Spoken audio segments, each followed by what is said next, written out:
Tariff જાહેરાત બાદ brokerage report જાહેર થયા છે. સાથે જ ફાર્મા સેક્ટર પર CLSA અને સિટીનો રિપોર્ટ છે. આ બધા પર વિગત જાણીએ સહયોગી તૃપ્તિ કપૂરિયા પાસેથી. તૃપ્તિ, ગુડ મોર્નિંગ. કઈ રીતે ઓવરઓલ બ્રોકરેજ હાઉસીસના રિએક્શન છે? ગુડ મોર્નિંગ ચાની. ટ્રમ્પે બધાની ગુડ મોર્નિંગ બેડ મોર્નિંગમાં ફેરવી દીધી છે. નો ડાઉટ આપણે જોઈ રહ્યા છે કે ટ્રમ્પની જે ખાસ કરીને ટેરિફની જાહેરાત થઈ છે, દુનિયાભરમાં એક ઉથલપાથલ આપણને જોવા મળી છે અને ખાસ કરીને ભારત પર 26% એમને રેસિપ્રોકલ જે ટેરિફ તેમને લગાડ્યો છે. ત્યારબાદ બ્રોકરેજ રિપોર્ટ આવ્યા છે, જેમાં મોર્ગન સ્ટેનલી તરફથી તેમનો રિપોર્ટ આવ્યો છે. તેમનું કહેવું છે કે ટ્રમ્પે ટેરિફ મામલે ભારતને થોડું પ્રાધાન્ય આપ્યું છે. તે સાથે તેમને એ પણ કહેવું છે કે તાઇવાન, જાપાન અને દક્ષિણ કોરિયા પર તેઓ સાવચેતીભર્યા વલણની પણ તેમને અહીંયા વાત કરી છે.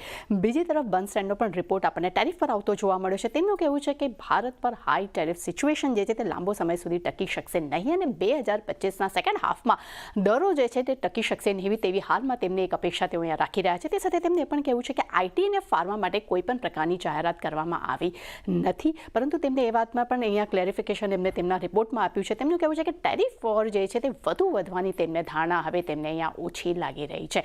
પરંતુ બીજી તરફ ફાર્મા સેક્ટર્સને જે રાહત મળી છે તેના પર બ્રોકરેજ રિપોર્ટ આવતો જોવા મળ્યો છે. તેમાં CLSA તરફથી ફાર્મા પર જે બ્રોકરેજ રિપોર્ટ આવ્યો છે તેમનું કહેવું છે કે ફાર્મા સેક્ટર્સને એક રાહત મળી છે અને ટેરિફની રડારમાંથી ફાર્માને બહાર કરવામાં આવ્યા છે, જે ભારતીય કંપનીઓ માટે ખૂબ જ એક પોઝિટિવ છે. તે સાથે તેમને પણ કહેવું છે કે સ્ટ્રિક્ટ કંપનીઓમાં 10% સુધીના ટેરિફની પણ તેમને એક ધારણા હતી, પરંતુ હવે તે ટેરિફ લગાડવામાં નથી આવ્યો અને મોટા ઘટાડા જે ફાર્મા કંપનીઓમાં જોવા મળ્યા છે. ત્યારબાદ હવે અહીંયા એક ઉછાળાની પણ તેઓ અપેક્ષા રાખી રહ્યા છે અને ઓરોબિંદો ફાર્મા, ઝાયડસ અને ડોક્ટર રેડ્ડીઝ પર ખાસ નજર રાખવાની પણ તેમને સલાહ આપી છે.